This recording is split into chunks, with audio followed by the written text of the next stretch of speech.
A reading from Gas Station Night Shift, Part 1. This is something that happened to me when I was 19, working the night shift at a gas station off the interstate near Mackenzie, Oregon. Mackenzie is a really small town, tucked away in the pine forest close to some pretty big wilderness reserves. Because of this, there aren't too many people that come through the area, especially at night. So we only ever had one person working at a time. I always worked third shift, the night shift. On this particular night, I was very bored. I had finished stocking the shelves and there weren't any customers for several hours. I was reading at the counter when I saw something out of the corner of my eye. It looked like a large animal or something that moved near the tree line. The gas station was really poor lit because there were only 2 lights near the pumps and some inside. There's no light pollution where I'm from, so it was incredibly dark. I went back to reading because large animal sightings weren't uncommon. Every once in a while, an elk or deer would wander through the lot, and it was no big deal. But as I went back to my book, I couldn't help but notice whatever it was wasn't moving. So I put my face near the window glass near the counter to get a better look. My heart sank when I saw it was definitely a person standing near the trees. He was wearing a dark hoodie, but that's all I can really remember. When I saw that it was a person, I recoiled from the window quickly, instantly terrified. In my head, I ran through the reasons why they would be out there in the first place, with no car in sight, standing practically in the woods.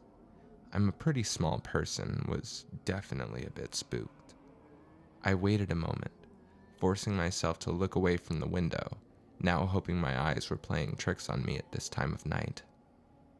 All hope faded when I saw the figure move out of the corner of my eye. As the person got closer, I could see it was a large man, walking slowly towards the gas station. I kept calm and figured maybe he'd just walked over to the gas station to get a snack or something. As he approached the door, he stopped, maybe 10 yards away. I looked over to see him staring at me with this blank expression. I waved and smiled and tried to look busy at the counter, straightening things up. At this point, I started to worry that he was some kind of crazy person, or that he had bad intentions. As a few more minutes had passed, I can honestly say I was the scaredest I've ever been in my life. I started to wonder if I was about to get robbed, or worse. There really was only one way to run, out the front door. I was thinking through my options when a brown truck skidded into the parking lot and the creepy man practically lunged towards the door. I quickly ran into the back room next to the counter and slammed the door shut. Just when I heard banging on the door and muffled shouting, I was yelling and practically crying the whole time, screaming for help, completely horrified. When I stopped yelling, I noticed that the banging had stopped and it was completely silent on the other side of the door. I waited in the storeroom behind the locked door for probably 10 minutes. I figured that would probably give him enough time to take care of what he wanted and leave. I really didn't care. I needed to get out to the phone to call 911. I looked around for a weapon of some sort, but the best I could find was a rod from a metal storage shelf. I cautiously opened the door and ran over to the phone.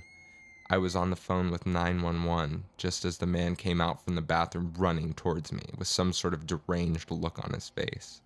I couldn't see if he had a weapon or not, but I couldn't control my scream as I frantically swung at him with the metal rod, hitting him twice. I got him once in the shoulder and landed a good blow to the head, sending him running in the other direction towards the door. He jumped in his car and laid on the gas, speeding out of the lot. I didn't even get a chance to get the plate number.